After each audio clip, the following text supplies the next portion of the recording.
Since 1950, presidents of the United States have issued warnings about the energy crisis and climate change. Let's take a look at some of the key moments in history.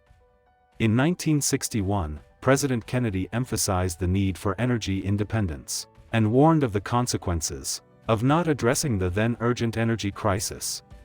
Years later, in 1979, President Jimmy Carter called the energy crisis the moral equivalent of war and urged Americans to conserve energy. Our neck is stretched over the fence, and OPEC has a knife. The real issue is freedom.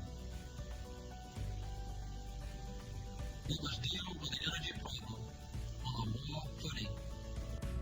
He also installed solar panels on the White House roof and established the Department of Energy. Then in 1989, President George H.W. Bush recognized the threat and signed the United Nations Framework Convention on Climate Change, thereby committing the United States to reducing greenhouse gas emissions.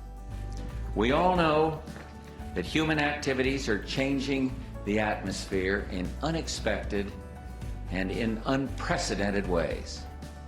8 years later, in 1997, President Bill Clinton signed the Kyoto Protocol, an international treaty that set binding targets for reducing greenhouse gas emissions, and established the Presidential Climate Action Plan to directly address climate change. I am very pleased that the United States has reached a truly historic agreement with other nations of the world to take unprecedented steps to address the global problem of climate change. The agreement is environmentally strong and economically sound. It reflects a commitment by our generation to act in the interest of future generations.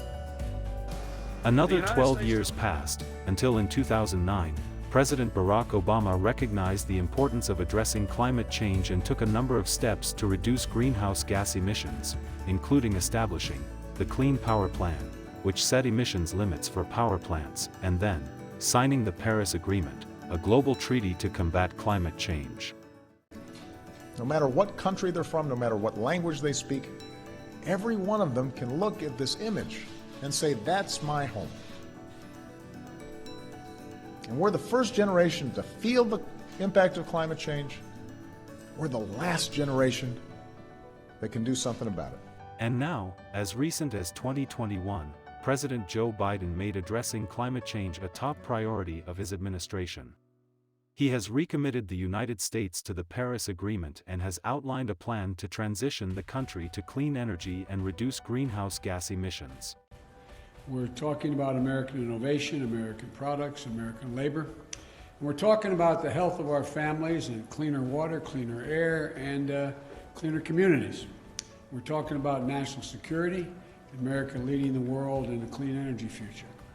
It's a future of enormous hope and opportunity. So, as we have seen, the energy crisis and climate change have been an ongoing concern for our presidents for decades. Now, it's up to all of us to take action and address these urgent challenges. Join with us at the Missouri Green Bank.